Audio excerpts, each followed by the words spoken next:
Doctora, Perdón. Hola, ¿qué tal? Ahora sí, pequeño error con mi audio. Y bueno, repito nuevamente, bienvenidas y bienvenidos a este espacio. Y bueno, donde sea que nos estén viendo o escuchando, estamos muy contentos de tenerlas y tenerlos en este segundo conversatorio de esclerosis tuberosa.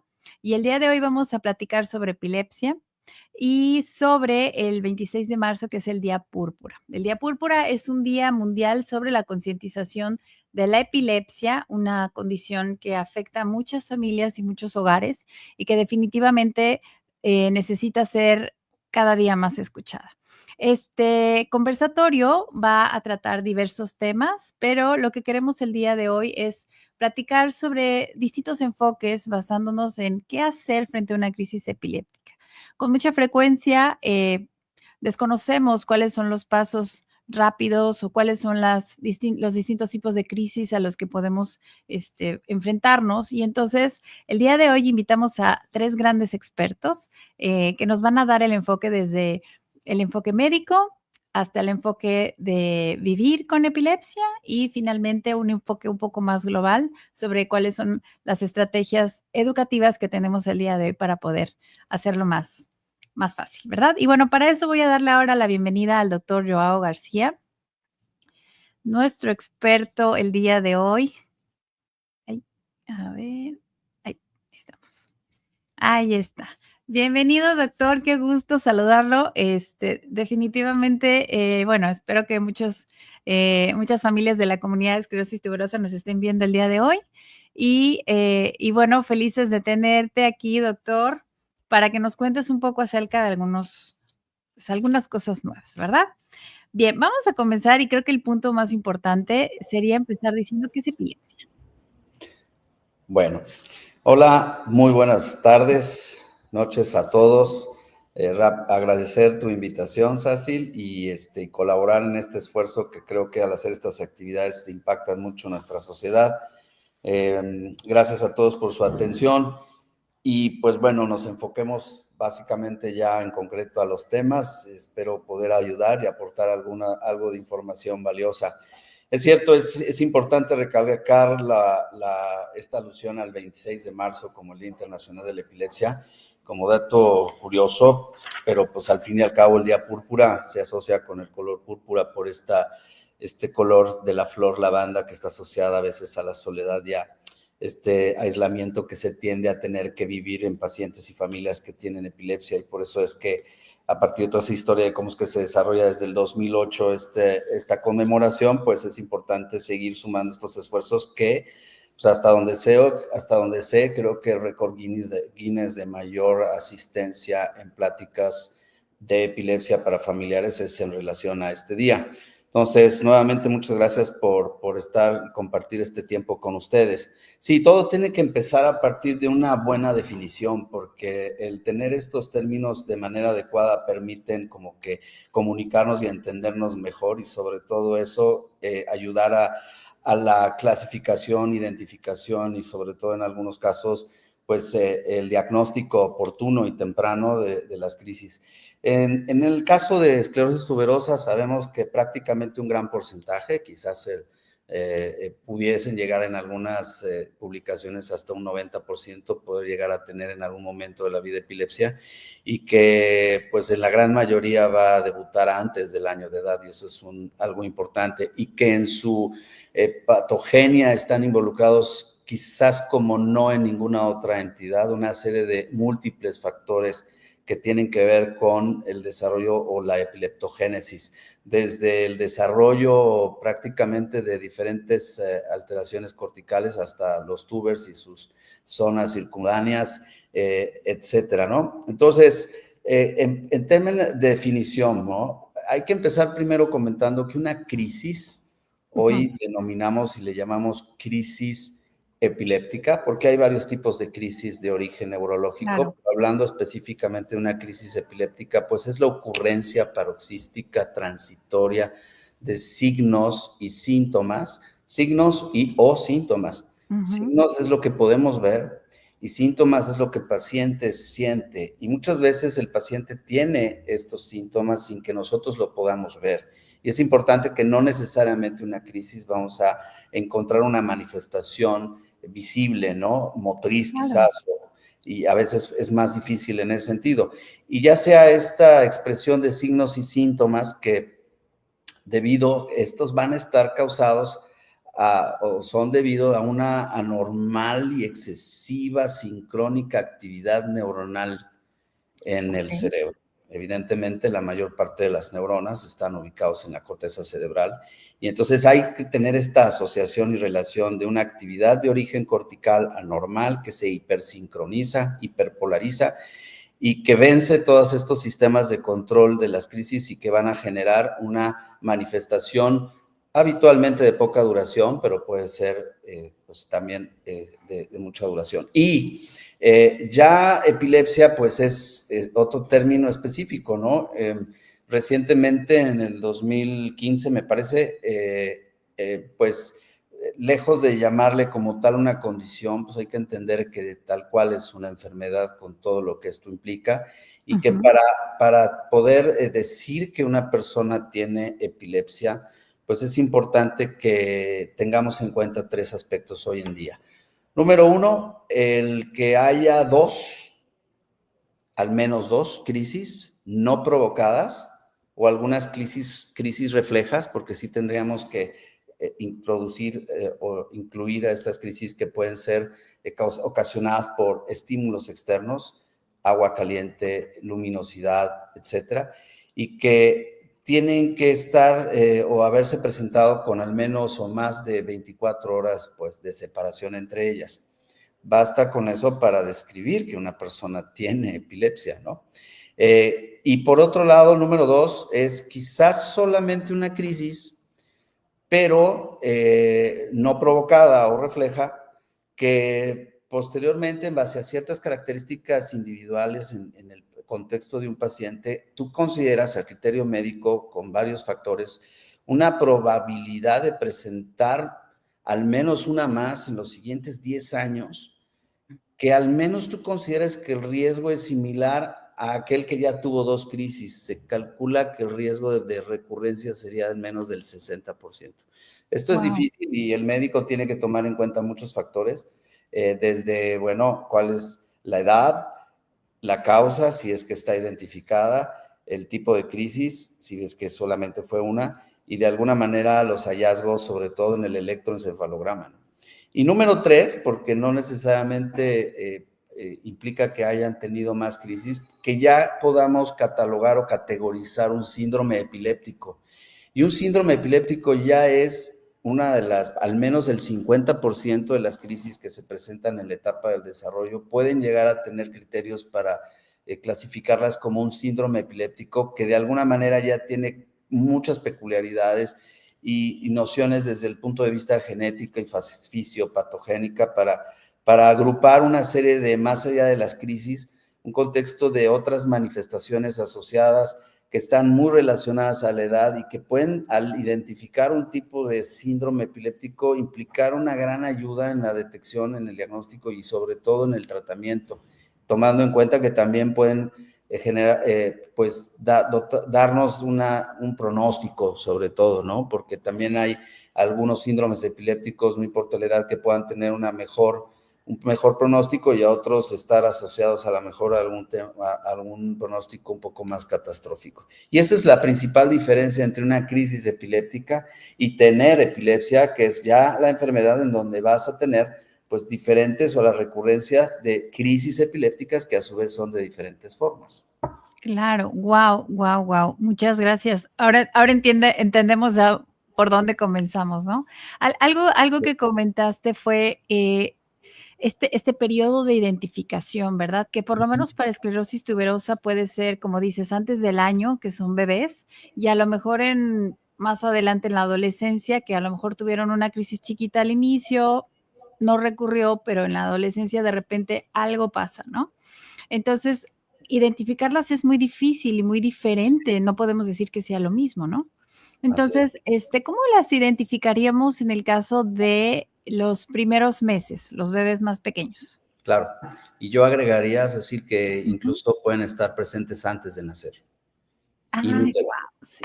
Y hay ciertos síndromes, por ejemplo, el síndrome de Ohtahara, que puede presentarse, esclerosis tuberosa también, en que las crisis están manifestándose in útero y de alguna manera uno ya podría desde ahí identificar en esa medicina materno-fetal. Pero bueno, lo habitual es que después de nacimiento y entre más chiquito sea el niño, tiende a ser un poco más difícil identificar las crisis porque el mismo desarrollo que va llevando el cerebro pues no va teniendo ciertas características que permiten que haya una propagación masiva o mayor. Y no es el término correcto, pero para que nos entendamos, de alguna manera la madurez del cerebro y de sus estructuras pueden limitar y hacer que una crisis no sea tan evidente. El 70 o más % de las crisis que se presentan en los niños son crisis focales, ya veremos qué son, es decir, que de alguna manera pueden no estar tan obviamente asociados con movimientos o con alteraciones motoras. Hay algo clave, creo que en una edad temprana para poder identificar cualquier tipo de crisis. Lo primero es esta descripción de ser algo paroxístico, súbito, no necesariamente relacionado, aunque puede estar, a algún tipo de estímulo externo. Y muchas veces un bebé que siempre vamos a pensar en un niño muy chiquitito que constantemente está moviéndose de alguna manera, tan solo un cambio de, por decir, estado de alerta o de movimiento que baje, es suficiente como para sospecharlo. Obviamente que al inicio las crisis tienden no siempre a debutar de una manera tan prolongada y tan obvia, y hay una expectativa que se tiene de muchos casos que vamos viendo en la consulta, no podemos nosotros saber si realmente lo que está describiendo la mamá, ese movimiento sutil, ese arresto del comportamiento, esa desviación, la mirada es clave. Porque la mirada casi siempre, yo les digo a la familia, si quieres identificar si es una crisis, observa los ojos, porque es muy común que pierdan esta mirada conjugada, que haya una desviación evidentemente de la mirada, además de tener una mirada que no está teniendo esta comunicación y que muy sutilmente pueden estar asociados ciertos automatismos, pero la clave es algo que ocurre súbitamente, que tú esperas y que quizás lo estás viendo repetir, que aunque no veas una convulsión, tú estás identificando que hay un cambio de patrón, de movimiento, de conducta, y que de alguna manera, pues puede estar asociado a otros datos más comunes como, pues, una respiración diferente, una coloración distinta en cuanto a los tegumentos, y eso creo que son datos claves, y que la intuición materna muchas veces dices, no sé qué está pasando, pero hay algo. Obviamente que si tú ya tienes un diagnóstico previo, pues ya tienes quizás una, por decir, vigilancia ya de que esto puede pasar. En una mami que a lo mejor no sabe, porque esto puede ocurrir a cualquier niño, pues va a ser más difícil, pero sí es parte del médico, sobre todo cuando ya tenemos un diagnóstico, en capacitar y platicar cuáles podrían ser los inicios. Y a mayor edad, pues ya va siendo más evidente, pero sí es importante la respiración, los ojitos, el cambio de conducta, que sea paroxístico, no necesariamente asociado a un estímulo, y que de alguna manera tiende a repetir. Inmediatamente, pues bueno, ya hablaremos en qué hacer, pero... Claro. Y ahí tal vez, bueno, ya nos has recomendado en otras ocasiones, ¿no? Tal vez tomar un videíto o tratar, ¿no? De grabar estos pequeños espasmos y ver si son o no normales. Con mucha frecuencia se tendrían que contemplar, ¿verdad? Y perdón, qué bueno que lo comentas, porque finalmente para esclerosis tuberosa, pues sabemos que la forma más común de presentarse una crisis al inicio, antes del año de edad, es pues los espasmos infantiles, ¿no? Entonces esos pueden ser muy sutiles al inicio, simplemente ser una desviación de la mirada o levemente un movimiento muy tenue que de alguna manera es como repetitivo. Es importante considerar que la mayor parte de las crisis van a presentarse al despertar. Oh, wow. En los casos de los espasmos infantiles, sobre todo al despertar o al empezar a dormir.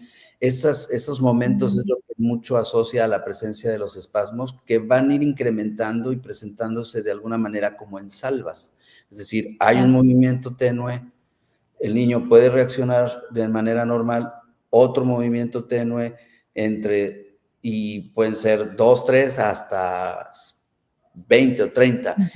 Y creo que es importante observar y los espasmos infantiles, pues de alguna manera sí es importante que a la familia se le enseñe tal cual como son en un video. Claro. Bien, y eso pues nos lleva a la necesidad de saber ahora sí qué hay que hacer frente a un evento, ¿no? Cuando son bebés, a lo mejor, como dices, ya lo grabé, ya lo vi, si persisten estos momentos, ¿cuándo decidir acudir a urgencias? ¿Cómo, digo, la mayoría de nosotros o algunos de las familias que nos están viendo hoy probablemente ya saben identificarlas, pero digamos, no sé, los papás se van al cine, alguien más está en casa apoyándonos o en cualquier momento, ¿no? ¿Cómo identificarlas y qué tendríamos que hacer las demás personas en el espacio para tratar de ayudar o a lo mejor no estorbar, ¿no? No sé, tú dime. Sí, y bueno, aquí hay importante considerar que no es lo mismo aquel que va a reaccionar a las primeras a alguien que ya ha presentado bastante, o sea, sí depende cada persona cómo controla su temperamento. Y bueno, creo que siempre la atención ante una presencia de crisis debe de estar regida por un principio que es tratar de mantener la calma. Y que de alguna manera, dependiendo cada quien, uno se conoce, si estoy solo, si estoy acompañado, pero nunca dejar solo al paciente.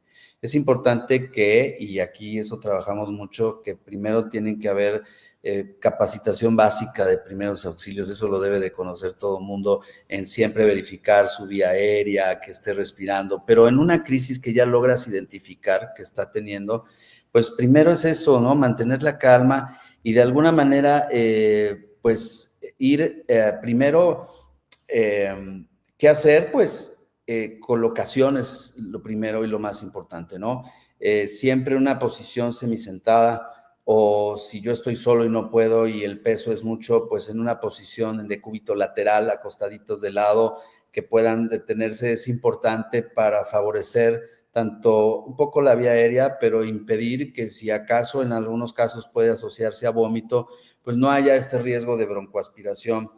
Y muy importante, una vez que estamos tratando de colocarlo en una posición cómoda, pero lateral para que no haya ese riesgo, pues es importante vigilar que no pueda lastimarse, porque en algunos casos cuando ya tienen una crisis con una expresión motora mayor, pues siempre es importante retirar los objetos y que te ayuden, que están a su lado o alrededor, que puedan lastimarse, tratar de colocar algún suéter, alguna almohadita en la cabeza para tratar de que haya una lesión, porque eso es lo que más nos preocupa. Siempre considerar que si la crisis fue con pérdida del tono y estando parados y eso ocasiona un golpe en la cabeza, siempre hay que acudir a urgencias. Cuando no es así, yo siempre les digo, si tú todavía no te sientes con la capacidad y el conocimiento y no hay un conocimiento a fondo de cuál va a ser el comportamiento, no te sientes con la confianza, o sea, con la tranquilidad, siempre hay que acudir a urgencias. Claro, de una manera con calma. La mayor parte de las crisis se autolimitan y no durarán más de 3 a 5 minutos y el tiempo es clave. Una vez que un niño empieza a tener una crisis, si estoy solo acompañado, es tratar de su seguridad, colocación, evitar que se pueda lastimar más, empezar a considerar el tiempo que lleva, eso es muy importante. Ya no te digo si lo empiezas a grabar o no, porque a veces las prisas son que te ganan y el nervio también, pero en función del tiempo es importante, porque yo espero que la crisis se autolimite, pero si prácticamente llego a los 5 minutos y no cede, entonces tengo que irme a urgencias. Esa es una de las, creo que el principal criterio para, a veces yendo a urgencias ya se dio, bueno, pero sí es conveniente llegar porque pues el tiempo que nosotros consideramos como una definición operativa de un estado epiléptico, pues a partir de los 5 minutos quiere decir que el riesgo de que ya no vaya a limitarse es menor, mayor, y que sí el hecho de acudir a una sala de urgencias pues requiera de mitigar la crisis de manera farmacológica. Y bueno, en este lapso de tiempo creo que a veces lo más importante es más bien qué no hacer. Y ahí es donde, pues entre todos los mitos que existen, que si se tragan o muerden la lengua, etcétera, pues puede generar errores comunes, pues desesperación, que es lo más importante es no meter nada a la boca, nada, no es necesario, es peor, obstruyes, creo que eso es lo primero. Y segundo, no tratar, porque hay una ligera o una impresión de que pudiera estar teniendo una dificultad respiratoria, porque a veces los músculos intercostales o de la respiración pues se vuelven ineficaces, pero sí hay entrada y salida de aire. Como hay un aumento en la secreción de saliva y todo, puede de alguna forma escucharse como si se estuvieran ahogando, y entonces es bien común que pues las familias traten como de dar respiración boca a boca, y yo creo que si una persona no está capacitada para hacer eso, lo va a hacer técnicamente mal, inflando el estómago y produciendo el vómito. Entonces, es bien importante no meter nada en la boca porque vas a lastimar la mandíbula o te vas a lastimar, dirían que los neurólogos tienen colecciones de dedos, y es bien importante porque la fuerza que logra tener la mandíbula y la pérdida del reflejo de protección, pues es muy peligroso, además de dañar más al paciente. No agitarlo, porque no va a haber manera de poderlo controlar, y a veces ahí lo andas levantando, y eso al perder cierto tono puede ser grave para su columna. Siempre tiene que estar cómodamente colocado, y obviamente que pues no asistir pensando en que pudiese estar faltando aire. Se ponen moraditos o pálidos con este dato de acrocianosis, porque hay un reflejo, por decir así, autonómico de redireccionar el flujo sanguíneo hacia los órganos vitales. Entonces siempre va a haber, entre este ruido que parece que se están ahogando y una coloración cianótica, pues bueno, pensar que está teniendo algún tipo de paro respiratorio, y pues si uno no está capacitado en primeros auxilios, pues eso puede dañar más a la persona. Y la otra, por último, el otro criterio muy importante para acudir a urgencias, no importa que ya se haya autolimitado la crisis, pero si entre crisis y crisis, y se están repitiendo, no hay una recuperación del estado de alerta que cada niño ya, cada mamá sabe previamente a haber ocurrido la crisis, eso es un factor de riesgo de que pudiese estar una crisis subclínica o estar cayendo ya en una posibilidad de estado epiléptico. Entonces, si el paciente no ha recuperado entre una crisis y otra, no importa que esté dormido, pero cuando despierte, su estado de alerta habitual, cognitivo habitual, antes de que venga otra crisis, ese es un criterio de acudir a urgencias y avisar a su doctor. Wow, perfecto, perfecto. Y bueno, otra duda que generalmente viene, ¿no? Como dices, la mayoría de las familias ya tuvo alguna experiencia, a lo mejor ya hasta hay algún medicamento recetado. Si es Sí, la primera vez, acudir a urgencias definitivamente es lo mejor, ¿no? sí. Pero, ¿existen algunos medicamentos de rescate o cuándo ya estamos ante la necesidad de decir, bueno, le di el medicamento, pero no ha regresado, voy o no voy? ¿Qué recomendación hay aquí? Sí, creo que esos son aspectos que ya en cada paciente puede uno platicar con la familia en cuál es la mejor opción, qué tanto sí lo saben hacer, qué tanto sí vas a esperar una respuesta, porque sí hay medidas que pudieran considerarse como abortivas de una crisis, incluso el uso de medicamentos es común, la mayoría tiene algún tipo de medicamento de presentación nasal o intrarrectal, que de alguna manera ya bajo un criterio previamente establecido en acuerdo con su doctor, pues puedas tú pues tratar de abortar una crisis porque sabes que se va a revertir, que vas a evitar el tenerlo en urgencias con todos los riesgos que implica, pero casi siempre, de todos modos, hay un riesgo en posiblemente generar una depresión respiratoria o algún otro efecto secundario. Entonces, sí hay estrategias que podemos implementar como el uso de estos abortivos, el aumentar una dosis de alguno de los antiepilépticos que ya esté tomando, aquellos que creemos que tienen sabemos más bien que tienen una absorción mucho más rápida, que sabemos que a un niño le sirve en particular.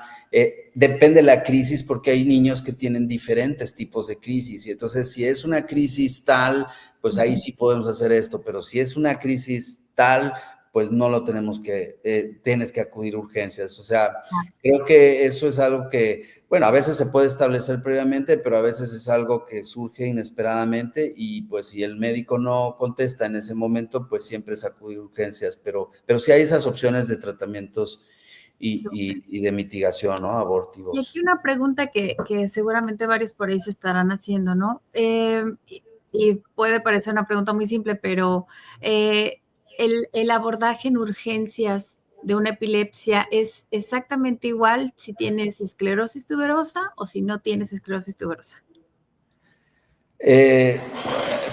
Bueno, depende, ¿no? Si es Pregunta primera de experta. crisis, si es estado epiléptico, si no, pero en teoría sí debe de ser igual.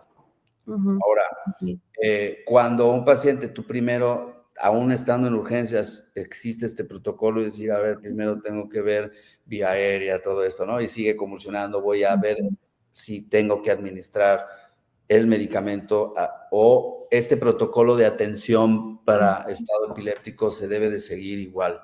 Claro. Es versátil y de alguna manera hay opciones distintas que cada centro en base a su experiencia prefiere utilizar y que yo de alguna manera pues va a depender.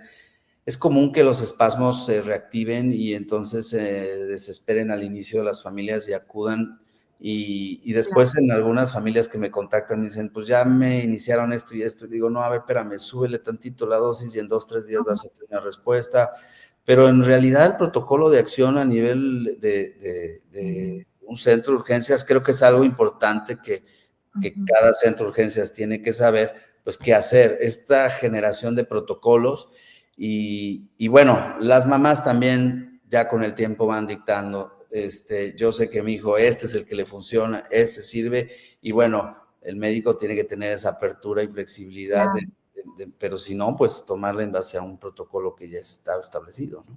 Perfectísimo, muchas gracias. Bueno, justo hablando sobre protocolos, bueno, pues, y justo hablando de de vivir con esto. Ahora quiero invitar a Laura Cervantes. Ella es mamá de Roberto. La voy a agregar aquí. Hola, Lau, buenas noches. Hola, hola a todos, buenas Y bueno, noches. ella es una de las acompañantes expertas también en epilepsia. Y bueno, yo invité a Lau el día de hoy para que nos cuente un poco del otro lado, ¿no? Ya tenemos aquí esta serie de protocolos que sabemos que van a estar en hospital, pero me gustaría que nos contaras un poco de tu experiencia sobre implementar protocolos en casa, ¿no? O sea, cuándo pedir, a quién llamar, qué lista de teléfonos tener, cómo lo hacen ustedes, por ejemplo.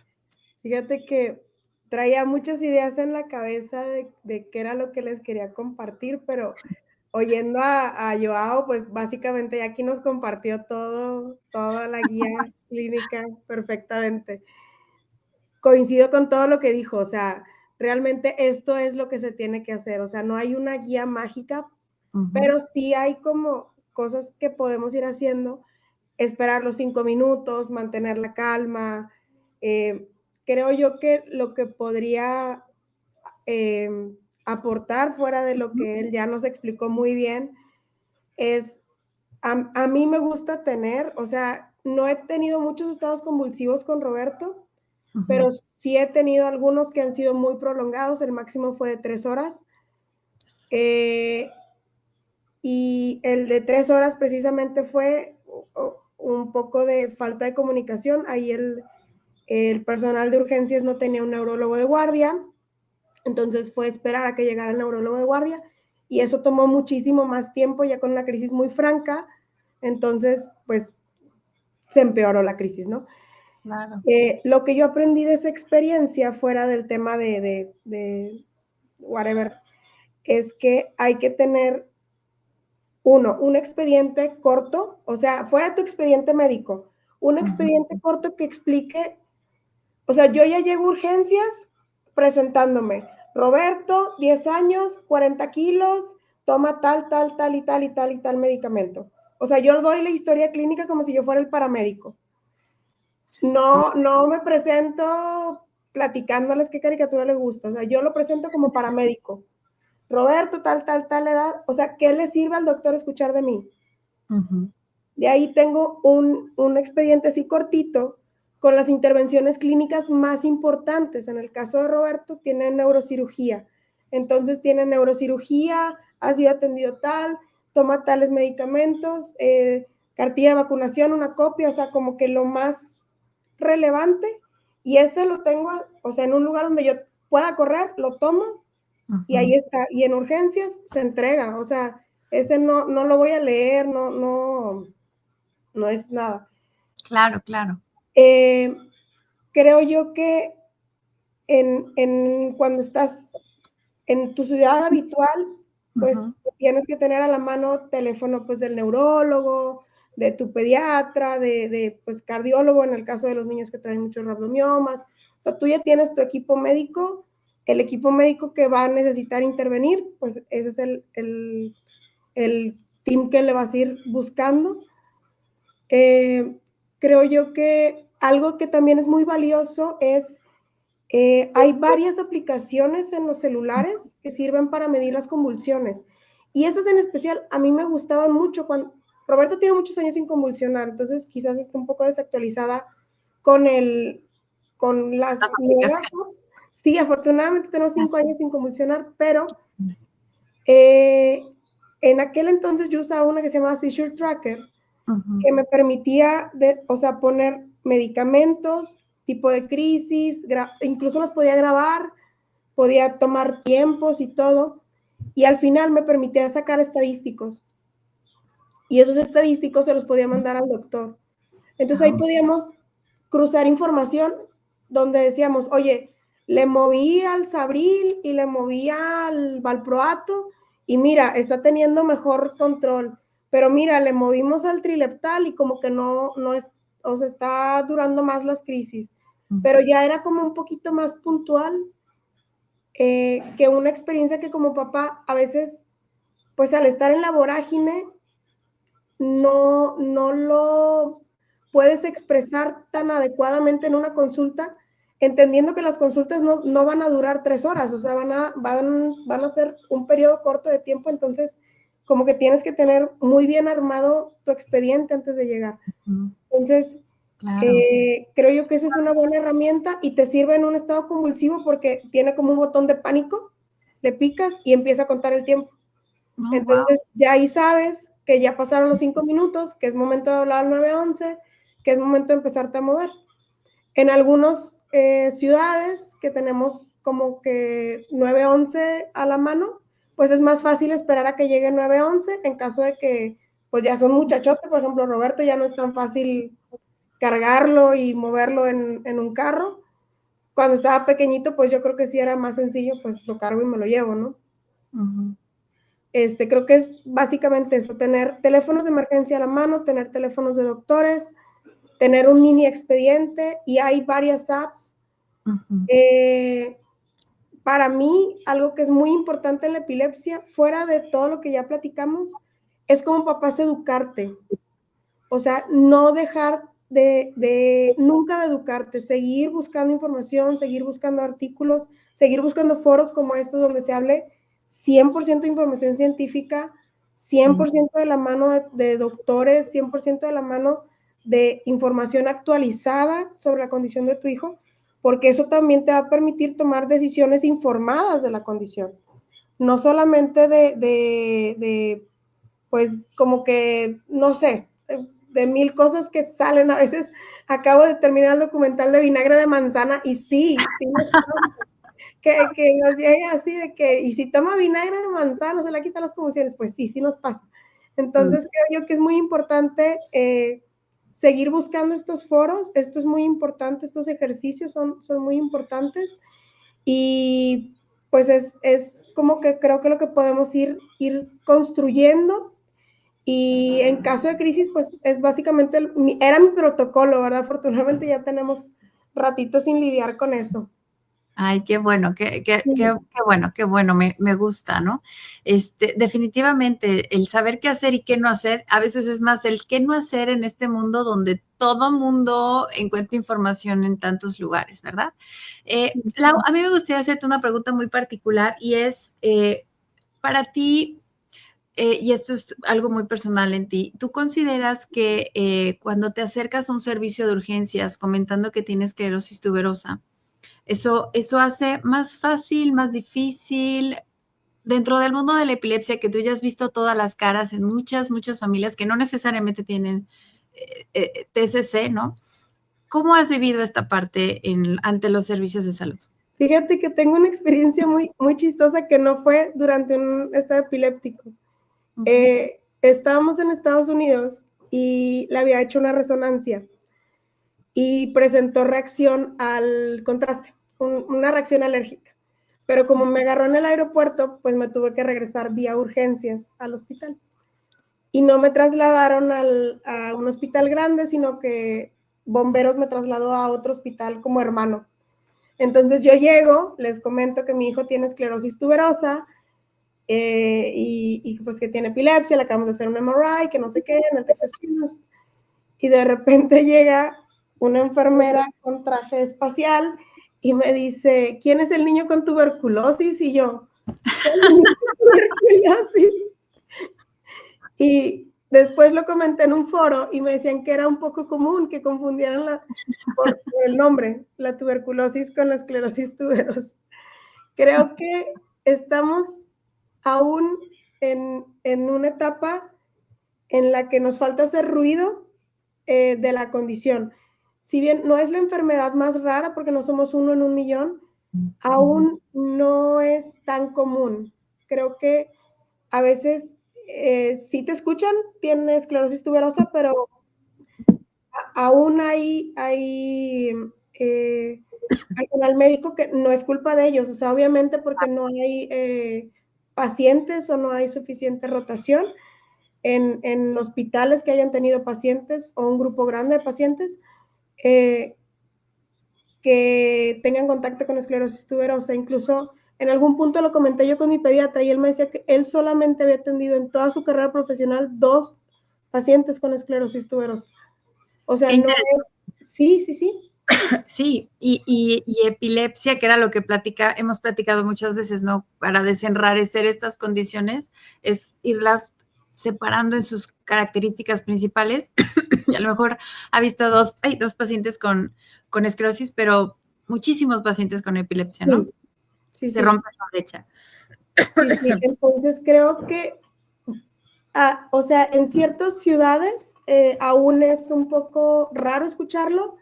No hay, o sea, por lo mismo, porque te topas, no sé, o sea, me imagino yo que si llegas al Federico Gómez y dices esclerosis tuberosa, algún interno ha rotado por neuro y sabe perfecto que es esclerosis tuberosa, o sea, porque tienen un grupo grande de pacientes con esclerosis tuberosa o el General de México. Pero llegas a un hospital mucho más pequeño de una comunidad y va a ser difícil. Entonces, creo que nos falta hacer un poquito más de concientización en este sentido para ir dando a conocer que la patología,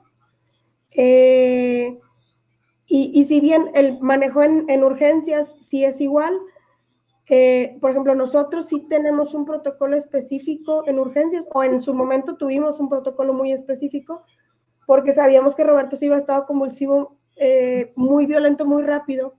Entonces nosotros no esperábamos a los 5 minutos, nosotros a los 3 minutos ya aplicábamos rescate. Entonces ya teníamos como protocolos más establecidos, que obviamente se establecieron con neurología, precisamente porque o sea, el protocolo se ajusta al paciente, los medicamentos se ajustan al paciente. Hay ciertas medicinas que a algunos les hacen reacción, o sea, tipo alergia o así. Entonces, pero en general, sí, creo que es un tema que al final es una enfermedad rara. Es que no creo que sea tema como del doctor, sino es tema que es una enfermedad rara y precisamente es la condición. Sí, es romper un poco los mitos. mitos. Es romper un poco el paradigma por lo raro de la patología, más que por que no quieran conocerlo. Sí, y bueno, esto también nos da paso a la siguiente idea, ¿no? Que conecta esto de tener que educar, esto de tener que ir a capacitar, explicar, ¿no? Este sentir de peregrinar también ante algunos sistemas.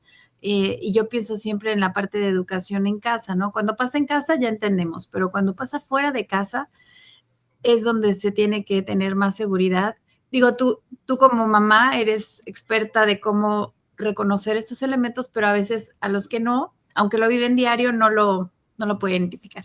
Y bueno, yo por eso el día de hoy tengo a otra invitada muy, muy especial, que es la maestra Norma Hernández. Ella es, aquí la tenemos, la maestra Norma Hernández. Déjenme decirle que estamos muy contentos porque ella es directora de la Asociación Mexicana de Epilepsia en Niños y Adultos, AMENA, ¿no?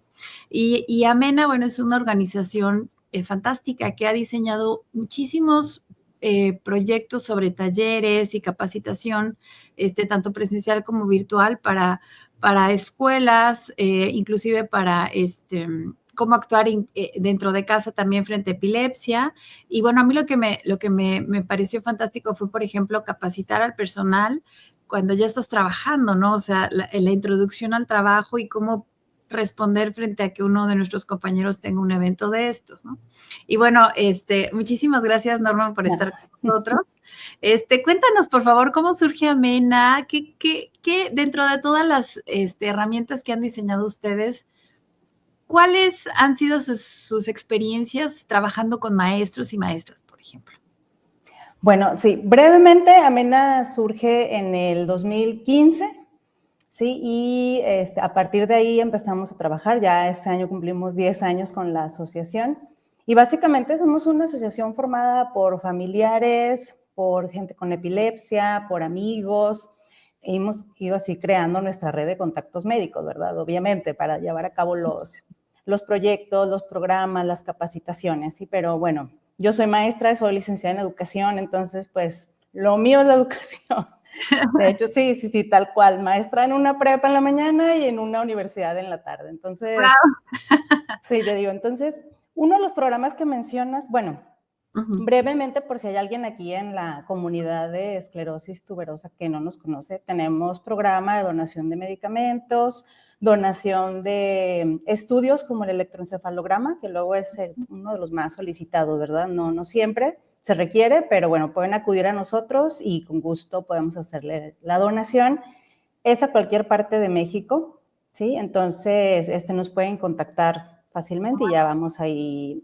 Si luego nos permites compartir ahí nuestro medio de contacto, ya con eso, ¿no? Tenemos. Otro es que hacemos eventos presenciales durante el año en ciudades, ¿no? Por ejemplo, ayer, pues bueno, yo estoy en Torreón, aquí en Torreón tuvimos nuestro evento de Purple Day, en febrero estuvimos en Ciudad de México y en Pachuca, entonces así como que nos vamos moviendo, Monterrey también hemos estado, Puebla, Tijuana, pues ya en 10 años nos ha dado como para ir abarcando la República Mexicana y pues ojalá pronto se me haga conocer Mérida. Ay, sí, no conozco. Que venga a visitarnos yo. Entonces, pues ya aquí con el doctor Joao y con Sácil, haremos algo por allá también y que bueno, que aparte que dicen que es una ciudad hermosa, ¿verdad? Y Sí. bueno, entonces vamos haciendo eso, ¿no? Ciudad por ciudad. También para conocer a nuestra comunidad y así. Entonces, otros eventos que no voy a ahondar tampoco tanto es el deporte en púrpura. Con nosotros hablamos de la epilepsia más allá de nuestra comunidad, porque tal cual como mencionaba Laura, ¿no? Es que a veces es el desconocimiento. Sí, entonces, pues para empezar, se escribe con C, con S, hay gente que no sabe, entonces, pues bueno, epilepsia es con S, se trata de esto, se trata de lo otro. Y por medio del deporte hemos encontrado ahí una vía de que las carreras funcionan perfecto para esto. Entonces, las hemos hecho desde 2016 y las hemos seguido haciendo cada año, excepto 2020, pues por la pandemia, ¿no? Pero fuera de eso, cada año hacemos nuestra carrera amena y también ahí es donde recaudamos fondos. ¿Sí? Aprovechamos para conseguir patrocinios, que entre recurso a la asociación y a la vez también las inscripciones van directamente a la asociación. Es el donativo de cada corredor, ¿no? Entonces ya con esto podemos llevar el año un poquito ya más tranquilo. Fantástico. Entonces, enfocados en Hablemos de Epilepsia, tenemos el programa de Hablemos de Epilepsia en tu escuela. ¿Sí? En ya también lo hacíamos de manera presencial solamente al inicio, obviamente cuando uno va ya como tomando cauce, ¿no? Con la asociación. Yo viví en Ciudad de México, entonces pues era como muy de estar ahí en México, ¿no? Pero sí, en eso justo la pandemia nos ayudó mucho, ¿sí? Porque no se hizo nada presencial, entonces fue a empezarle pues justo a mover al StreamYard, al Zoom, al Teams, a todo y empezarnos a hacer ahí pues igual no expertos, pero pues sí a compartir pantalla y a ver y que hable y mutealo y ahí, ¿no? Entonces, con esto ya creamos el programa para todo México a través de Zoom, es gratis. ¿Qué hacemos en este programa? Durante 1 hora tenemos ponentes que lo hacen, no lo hago yo presento y yo hago la gestión con la escuela y todo esto, ¿sí? Pero nos conectamos a Zoom. ¿Qué hace la ponente en este caso? Nos dice brevemente qué es la epilepsia, los tipos de epilepsia y sobre todo los que pueden observar las maestras en clase, ¿sí? Puede ser, por ejemplo, bueno, la tónico-clónica, ¿sí? Obviamente, ¿no? Yo creo que es la que casi todos ubican. Pero, por ejemplo, las mioclonías y las ausencias, ¿sí? Entonces, también en esas dos, pues, nos explica, ¿no? Cómo observarlos, qué ver en el niño, como decía también el doctor Joao, ¿no? O sea, la mirada, ¿no? La mirada es fundamental, hacia dónde se van los ojos, qué está haciendo, ¿no? Qué está haciendo esto de la masticación, las ausencias que luego así como que reconectan y ya, nos perdimos de algo, ¿no? O sea, como maestros, ¿no? O sea, no supimos qué pasó, pero algo pasó, pero no sé qué, entonces es como que ya ir capacitando a cada docente. Hay escuelas en las que la charla pues ha sido un éxito y nos piden que la repitamos ahora sí ya para todo el alumnado, porque regularmente lo que hacemos es que sea para docentes. Entonces, una vez que lo hacen los docentes y el directivo, los directivos luego ya nos dicen, oigan, pues la verdad es que sí tenemos aquí en la escuela 2 casos de niños con epilepsia, entonces yo creo que ya es necesario que los compañeros también lo vean, ¿no? Sí. Y nosotros encantados porque además vamos erradicando el estigma, ¿no? O sea, a ver, esto no se contagia, ¿sí? De entrada. Y además todos ustedes, chicos, pueden ayudarnos a que esto vaya mucho mejor. Uno, que vaya y avise a la dirección. A ver, tú vas a tomar el tiempo, ¿sí? O sea, tú, si tú te das cuenta, vas y avisas a la maestra, ¿no? Entonces la maestra puede tomar un video que le pueda ayudar al doctor. ¿no? El otro que si ya se pasó de 5 minutos, ¿sí? O sea, ya hay que hablar a la ambulancia. Entonces, toda esta coreografía que se puede hacer en un salón de clase y a la vez hacer partícipes a los estudiantes, sí, la verdad es que sí, nos ha abierto muchas puertas este programa. Entonces, pues sí. Interesante. No, felicidades, felicidades. Y bueno, quiero contarles que además, desde que nos conocimos, no he dejado de pensar en que podamos hacer un taller virtual para nosotros, ¿verdad? Para nuestra comunidad. Empezando, claro, con profesores o inclusive abriéndolo a personas o público en general, ¿verdad? Y bueno, esperamos que sí. Ahorita, de hecho, al final les vamos a compartir las actividades que Amena ya tiene programadas para este semestre. Y esperamos que próximamente podamos tener uno para la comunidad de esclerosis tuberosa. Con mucho gusto. Sí. Bien, y bueno, aquí hay algunas preguntitas y una de ellas es, bueno, saludar a todos los que se están conectando, encantados de saludarlos, a Maru, a Carolina García, María del Rocío que está en Hidalgo, muchos saludos por acá. Y bueno, hay una que comenta Edith Matías que dice, doctor, a mi hijo de 3 años se le han puesto moraditos los labios, pareciera que deja de respirar por un momento. Me imagino como es un pequeño de 3 años, entonces tiene dudas si en estos espacios que comentabas, ¿no? Estos intercrisis, habría que tener en cuenta este dato. Bueno, creo que se refiere a que ha de ser durante la crisis. Obviamente no se revierte tan instantáneamente, pero es lo que comentaba que sí es común, no en todos los casos, depende de la palidez del niño, la duración de la crisis, el fenómeno autonómico, pero obedece más a un reflejo, por decirlo así, de recirculación hacia órganos vitales. Pero la inquietud que normalmente se tiene es que si eso es indicador de que hay una deficiencia o falla o falta de oxígeno, y que esta a su vez, digamos, en una duración mayor de 3-4 minutos pudiera afectar la oxigenación de nuestro cerebro. De hecho, es común que se tenga la pregunta de, doctor, cada vez que hay una crisis, ¿se dañan las neuronas?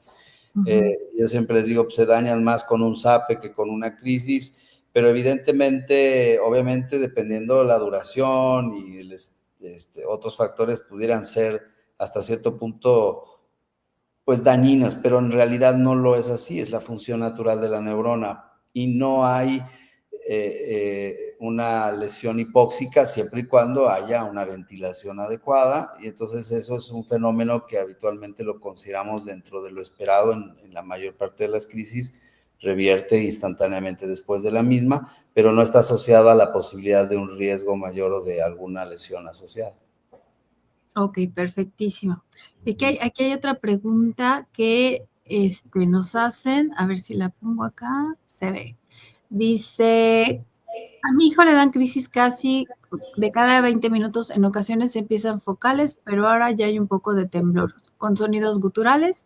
Por urgencias no le hicieron nada y me dijeron que las focales pueden tardar hasta 20 minutos.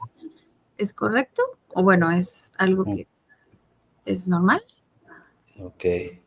Bueno, no, definitivamente no. Digo, a veces es lo que falta todavía como generar un mismo criterio, ¿verdad? Porque todavía hay en algunos centros donde dicen, bueno, si la crisis dura menos de 30 minutos, pues no hay problema. Y eso se basa en una definición operativa hace muchos años de lo que era el estado epiléptico, pero no, incluso como bien lo comentaba Lau, yo creo que pues, ni siquiera a veces en los casos en especial tienes que esperar los 5 minutos, ¿no? Claro. Cuando ya sabes que un paciente tiene este riesgo, pues es actuar de inmediato apenas puedas, incluso antes de llegar al hospital, y ahí es donde pues se capacita y se pone de acuerdo con las mamás. Pues no, en ese caso debería uno de insistir y decir, a ver, aunque sea una crisis focal, no tiene por qué durar más de estos 3 o 5 minutos. Cabe también señalar que esto de focales y generalizadas implican que el inicio o el comienzo de una crisis se origina en un lado del hemisferio cerebral. Puede ser un foco, pueden ser varios, pero en un lado. Y que cada crisis tiende una tendencia natural a generar una propagación. que depende de muchos factores. Y esa propagación puede ser por su localización o por previa propagación generalizarse, es decir, a esto le llamamos crisis focales de inicio secundariamente generalizadas, pero siguen en su mayor parte las crisis siendo de inicio focal. Entonces, el hecho de que sea focal o generalizada no distingue, o sea, no tiene por qué ver entre que una se atiende menos que la otra o una menos tiempo que la otra. Sean cual sean, se tienen que atender. A veces le tenemos más temor a las crisis focales que a las generalizadas, porque no deja de haber la posibilidad de un estado epiléptico focal. Y eso a veces se vuelve con un cierto aspecto de agotamiento en una situación donde ya se hace imposible de ver la correlación electroclínica, y entonces el niño puede estar teniendo una crisis focal persistente sin ya una gran manifestación, y eso pues ahí sí ir generando pues una afectación encefalopática, un daño neurológico, etcétera, ¿no? Es importante eso. Y me permiten un pequeño comentario. Fíjate que nosotros justo tuvimos esta problemática de que teníamos crisis focales que se generalizaban, y al llegar a urgencias no, teníamos este debate de si se actuaba, no se actuaba, se aplicaba rescate, no se aplicaba rescate. Bueno, entonces, aportando aquí a lo que comentaba el doctor, nosotros lo que acordamos hacer con la neuropediatra fue hacer o sea, nos hizo un documento, que es lo que le quería sugerir no recuerdo la persona que preguntó, pero hicimos un documento que decía, este paciente, por su tipo de inicio de crisis, tienes que actuar las tónico-clónicas a los 3 minutos. Era su protocolo. Decía las crisis focales, si duran más de 15 minutos. Las crisis en racimo, crisis focales si tiene X número dentro de 1 hora. Si duran más de tantos minutos. Y así venía, o sea, venía como muy desglosado todos los criterios por los cuales podían aplicar un rescate. O sea, no era un solo criterio único de solamente cuando estaba en estado epiléptico, sino venían, o sea, no recuerdo, pero eran como 10, 12 criterios por los cuales podrían aplicar rescate. Entonces, creo que esa es una buena alternativa, tener un documento así, platicarlo con sus médicos, tener un documento así y decir, esto es el protocolo de mi hijo, o sea, estos son los protocolos por los cuales se debe de correr urgencias e ir a buscar una alternativa farmacológica para detener la crisis. Y pues ya ver también con el doctor alternativas para que no siga ocurriendo. Claro. Y hay norma, por ejemplo, estos protocolos, cuando se los presentan a los profesores, ¿no? Siempre incluyen, por ejemplo, claro, una vez que pasa, ¿a quién voy a llamar? No sé, existen también toda una serie de seguimientos para poder hacerlo más fácilmente en la escuela. Sí, justo como me lo menciona Laura, o sea, nosotros le solicitamos también, por ejemplo, que la mamá, pues obviamente tiene que poner de su parte, ¿verdad? Que nos diga, o sea, que él le dijo su médico neurólogo, que él, todo esto que nos dijo Laura, o sea, que ella nos facilite también esa parte para también explicarla a los directivos o en su caso a los compañeros de clase. Claro. ¿Sí? Y también hay herramientas en internet que son gratuitas, ¿sí? Como los diarios de crisis. En Amena tenemos unas, y también el comercial en Epilepsy Foundation, en la parte de español, viene muchísimo también de guías médicas, de todo esto. Entonces, pues, ¿para qué repetir información si ellos ya lo tienen también muy bien hecho y en español? Sí. Fenomenal. Sí, luego el miedo de decir, no le doy la medicina, se la doy, o sea, es así de lo tienes que hacer porque aquí, ¿no? Sí. Ok. Una pregunta de Judith dice, ¿será que puedan comentar un poco más de las crisis gelásticas? Ok. Es una muy buena pregunta, porque es todo un tema. Pero, bueno, creo que para entender lo de las crisis gelásticas quiere decir que tienen una emoción, en este caso una risa. No son tan comunes, pero sí las vemos, y no necesariamente porque originalmente estas se asociaban a una lesión que se llama amartoma hipotalámico, que puede existir per se, pero también puede existir en esclerosis tuberosa.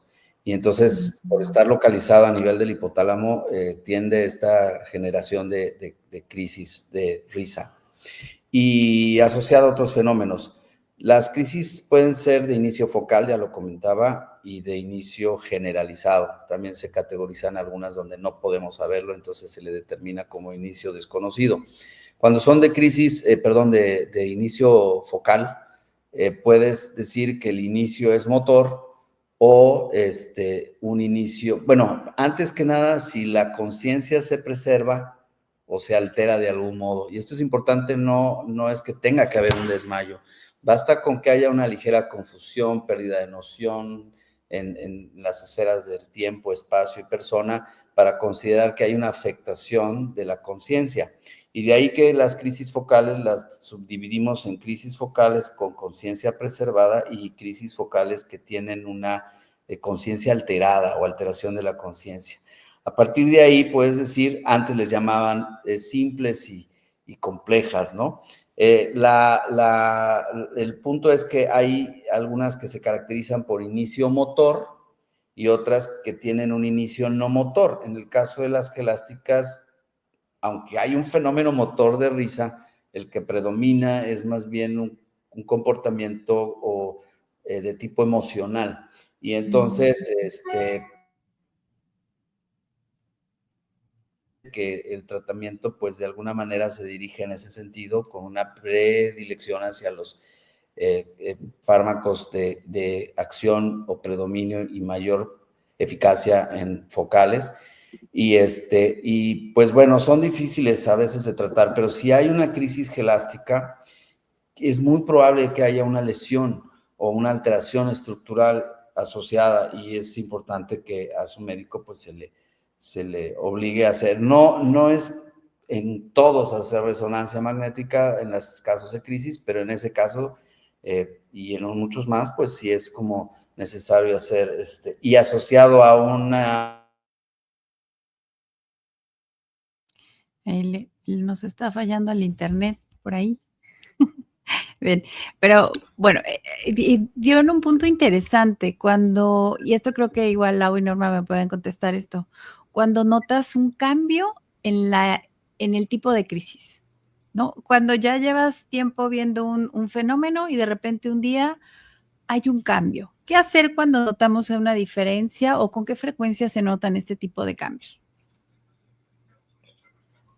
Bueno, creo yo que lo primero es empezar a documentar. O sea, Roberto tuvo una presentación de crisis en su epilepsia.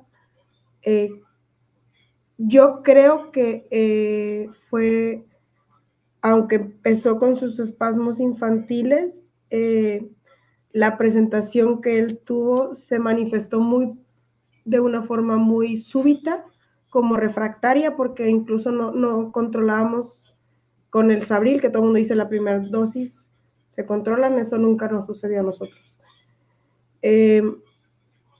Y muy rápidamente empezamos a cambiar de tipos de crisis, o sea, controlábamos una crisis, que eso es algo que sí pasa con mayor frecuencia en esclerosis tuberosa. Cuando le llegábamos a comentar al doctor Infante, nos decía que era como si fuera una manguera con muchos hoyos, y con los dedos tratabas de tapar los hoyos. Tapabas un hoyo y salía el agua por otro lado. Entonces, de esa expresión que me gusta mucho, aunque sea doloroso de entender, pero me gusta porque los fármacos funcionan bien para ciertos tipos de crisis. No hay fármaco, o sea, los fármacos no son universales. Si bien hay fármacos que funcionan muy bien para crisis generalizadas, como los valproatos, en general, no, creo que Joao ya está en espera y él lo va a explicar magistralmente, ¿verdad? Pero en general, los fármacos funcionan mejor para cierto tipo de crisis que para otras. Entonces, a veces controlas una crisis y se descontrola otra y empiezas a ver muy rápidamente otro tipo de crisis sea, nosotros controlamos espasmos y empezamos a ver focales. Controlamos focales y empezamos a ver que empezó el intersíndrome de Lennox-Gastaut. Y así fue cambiando.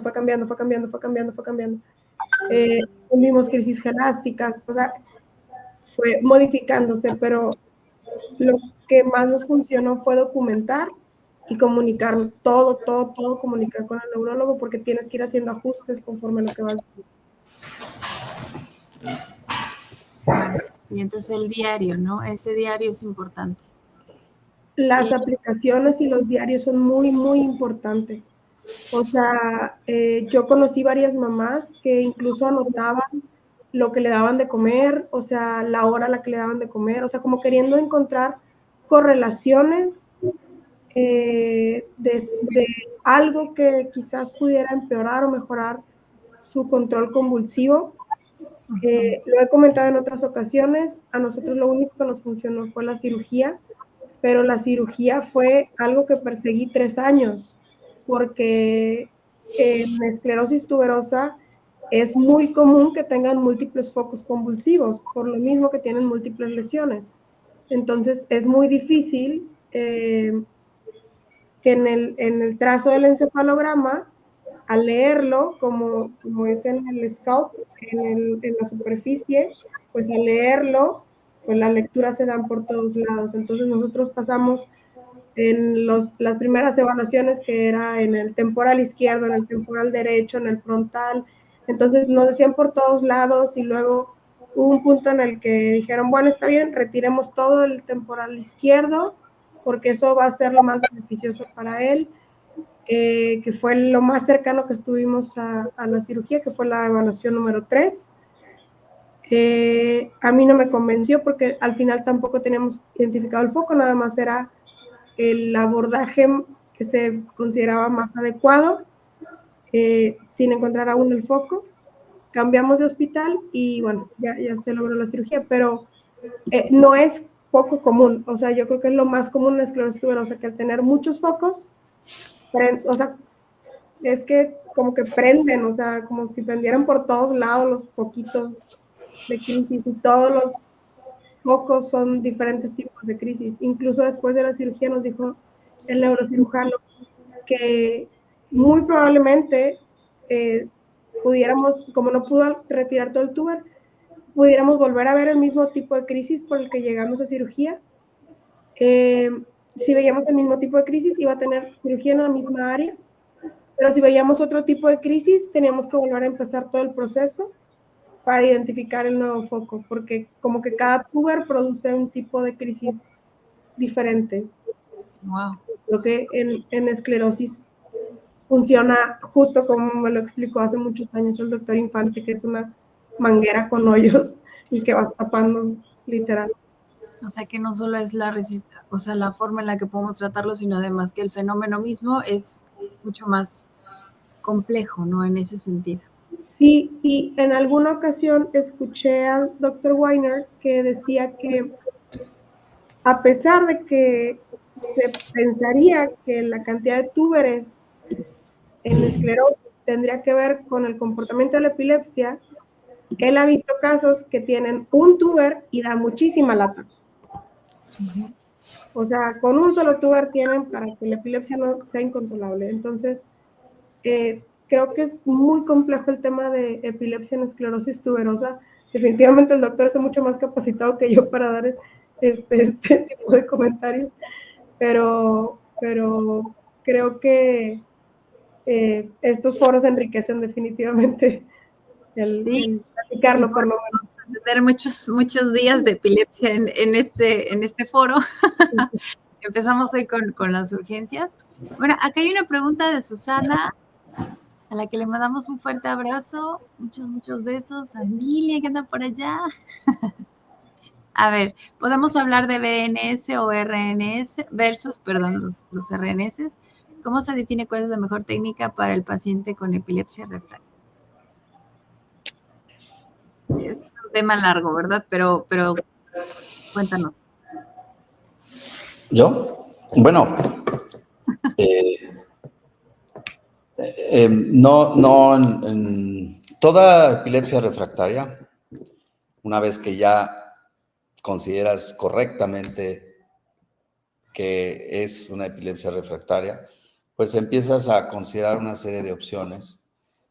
No hablo de alternativas, sino tratamientos tal cual se tienen como posibilidades y una de ellas es pues la estimulación del nervio vago, la misma cirugía de epilepsia, evidentemente, la dieta cetogénica y algunos otros más como modalidades de estimulación. Pero no es evidentemente mi área como tal de expertise y de experiencia en ese tipo. Sí, considero que son opciones que en forma individual tú puedes considerar como cuál es la mejor para cada paciente.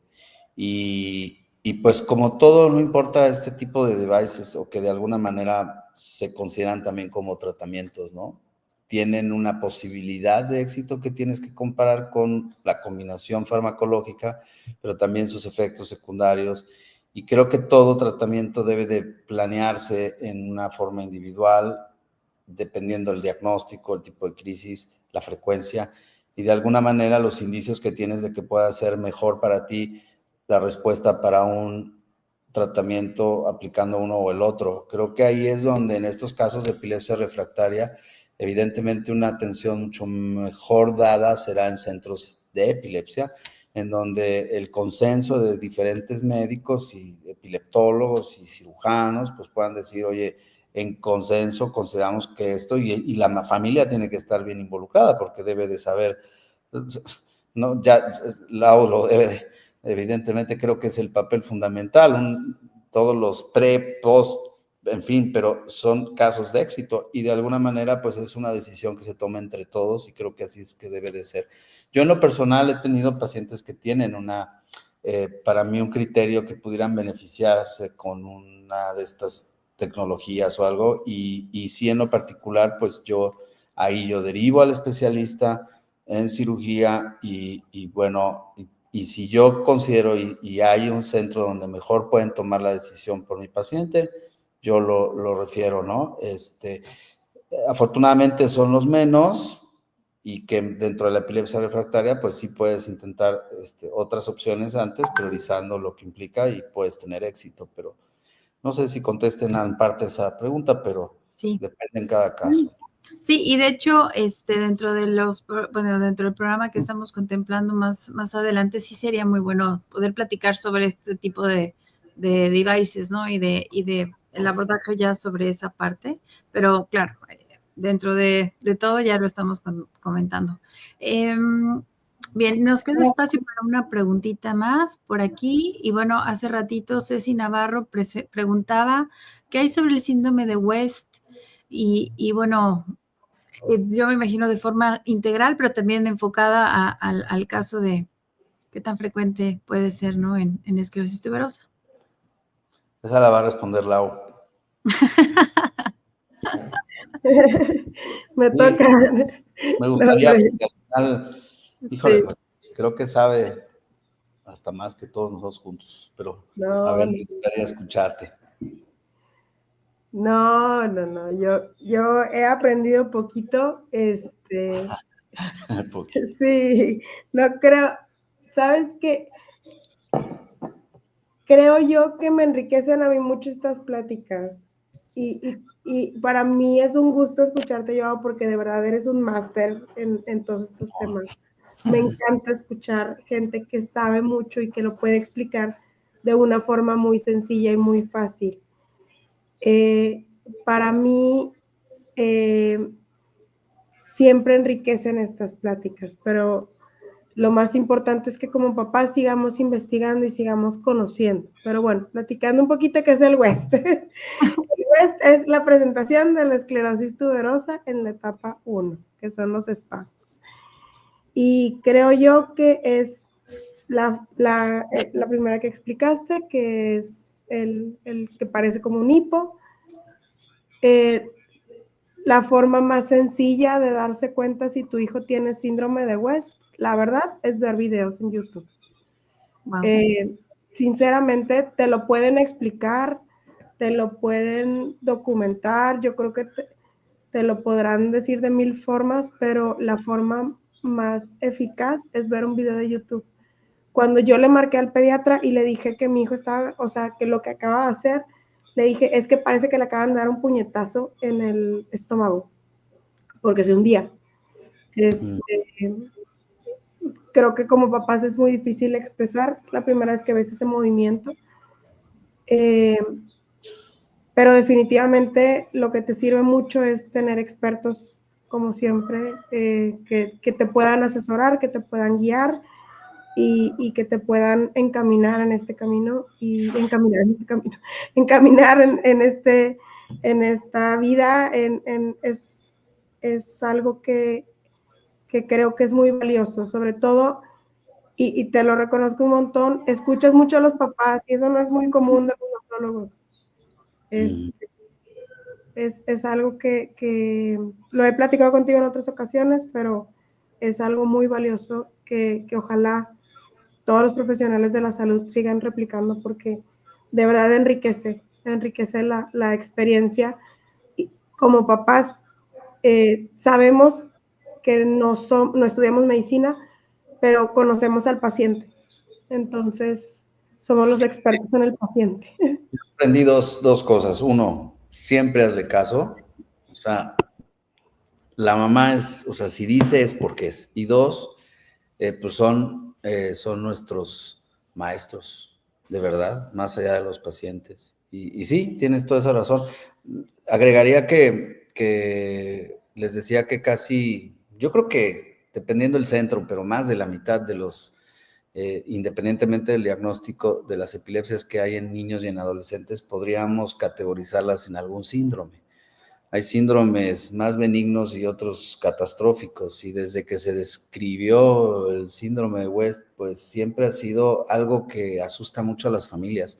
A mí en lo personal no me gusta esta clasificación porque originalmente era la asociación de estos espasmos infantiles, que es la presentación, como bien dices, pero asociado a los hallazgos que ya tardíamente vemos en el electroencefalograma, que es la hipsarritmia clásica, que ahora hay, y he escuchado neurofisiólogos que van identificando cómo va evolucionando eso para prevenirlo. Y por otro lado, la asociación a un retraso, en ese momento se llamaba retraso mental, pero hoy no es así. Y bueno, pero cuando la familia lee en primera instancia espasmos infantiles sin conocer el nombre del síndrome, automáticamente les va a aparecer síndrome de West, y en redes pues es todo un tema súper catastrófico que te hace entender o ver que el niño va a tener un retraso, una discapacidad intelectual severa, y no necesariamente es así, ¿no? Una cosa es decir síndrome, que es la asociación en una edad de un tipo de crisis predominante, no exclusivo, y con un probable desenlace, pero no es así. Y que obviamente no importa cuál síndrome, pues la atención más temprana y correcta del medicamento, pues si yo un síndrome de West le doy oxcarbazepina, pues lo voy a empeorar, ya les decía Laura. Y algo importante que dijo Lau también, esto es como intersíndromes, ¿no? Lo comentaste hace rato, que una de las inquietudes es que a veces algunos síndromes, por ejemplo, pueden tener esta como transición desde un síndrome de Ohtahara hasta el síndrome de West, y poder evolucionar a un síndrome de Lennox-Gastaut, y pues sí, evidentemente vamos asociándonos a epilepsias refractarias. A veces es inevitable y de eso va a depender los tratamientos, pero evidentemente lo que hemos tenido con muy buena experiencia en esclerosis tuberosa es que ya cada vez menos vemos esos desenlaces por todos estos tipos como de identificaciones tempranas, tratamientos más novedosos hoy, a más fácil acceso a ellos, porque otro tema es lo económico, ¿no? Todo esto pues, se dice sencillo, pero la verdad es que la mayor parte de las epilepsias refractarias ocurren en países en desarrollo, de 50 millones de pacientes que tenemos de epilepsia en el mundo, y que de alguna manera en estos países es muy difícil el acceso a tecnologías. Entonces, nuestro país, siendo un país rico, pero para algunos, no tenemos tan fácil acceso para una cirugía de epilepsia, ¿no? Entonces, pero bueno, eso es lo que quería yo nada más agregar, y coincido con lo nutritivo que es todo esto para todos. Definitivo. Y yo por eso voy a poner este mensaje de Maru Quijano, que dice, a Lau solo le falta el título. Ya lo tienen, no lo saben. Lo tienes, claro que sí, por supuesto. Sí. ¿no? Y es justo la información, es que va más allá. Yo alguna vez lo he platicado, mucho de lo que generamos en la comunidad es fortalecer el conocimiento, pero además también la fuerza que tiene la voz de la gente experta, ¿no? O sea, el experto no necesariamente tiene un título, ¿no? El experto es el que lo vive todos los días. Y bueno, como Maru ya nos contó algunas cosas, también tiene una pregunta rápida. Doctor, ¿cómo se puede determinar que se está presentando resistencia ante los antiepilépticos? En el caso de Rodrigo, que tiene casi todos al tope y aún sigue con crisis de las muy, muy terribles, muy feitas, ¿no? ¿Cuándo notar que ya definitivamente no estamos teniendo mejoría, verdad? Sí, es algo muy común que enfrentamos en esclerosis tuberosa por todas las condiciones asociadas a la posibilidad de crisis, ¿no? Ya lo decían también, habitualmente asociadas a los múltiples tubers y sobre todo las zonas periféricas. Pero bueno, la crisis refractaria como tal es aquella que a pesar de la decisión correcta, en el tiempo correcto y las dosis suficientes de al menos 2 antiepilépticos que puedan sinergizar su efecto de acción, a pesar de ello no está teniendo una resolución total. Y hay una epilepsia refractaria parcial y total, ¿no? O sea, digamos que hay pacientes donde, en este caso que describe Maru, es que pues, oye, pues mi hijo ya tiene 3, 4 medicamentos, dosis a topes y sigue teniendo crisis. Pues también tenemos que entender y lograr a veces en cada niño conocer y aceptar psicológicamente, lo cual es difícil, cuál es el control idóneo de mi paciente, ¿no? ¿Cuál es el menor número de crisis que puedo lograr obtener con el menor número de medicamentos, con la menor número de dosis, con los menores números de efectos secundarios, porque también es esto. Yo a veces con familias les digo, pues ahorita vemos todo el crisis y quitamos las crisis, pero no puedes tener un niño ahí todo dopado. Tienes que ir en cada caso asociando a ver hasta dónde la parte cognitiva la sacrificas o no. Yo conozco a Rodri y de alguna manera es uno de los pacientes que pues, de los no primeros, quizás sí, pero de recibir los tratamientos de esclerosis tuberosa y me acuerdo haberlo conocido en condiciones muy difíciles, en urgencias, y después haber tenido un buen cambio en su calidad de vida, pero evidentemente esto es un camino larguísimo y asociados a otros factores, tengan en cuenta que más allá de lo que podemos hacer una crisis, la prevención es hasta donde se pueda lo que pueda ayudar, alimentación, poca estimulación, etcétera. Pero a pesar de todo eso y de medicamentos adecuados, pues puede haber, hay esta refractariedad y que muchas veces no son del todo necesariamente candidatos a cirugía, por decir así. Y entonces, pero ¿cómo lo determinamos? Pues por la refractariedad, la persistencia de crisis que no resuelve a partir del uso de 2 o más. Y bueno, también decir 5 medicamentos, 6 medicamentos, cuando a lo mejor es lo mismo tener 3, lo que no quitan 3, no quitan 4, a veces es difícil, y que hay un comportamiento fluctuante de las crisis y que por un momento puede ser refractario y por otro momento no, y ya eso es lo complejo, pero eso ya se determina en cada paciente, ¿no? Y no es como decir, pues ya que se quede con las que tenga. No, siempre es estar tratando de buscar hasta dónde puedes lograr más, ¿no? Y si sale un nuevo medicamento, pues dices, este es el que voy a probar. Y si no, esto, y si la dieta, y pues bueno, pero eso es dificilísimo para la familia. Ok, pues muchísimas gracias. Ya nos fuimos de largo unos minutos más.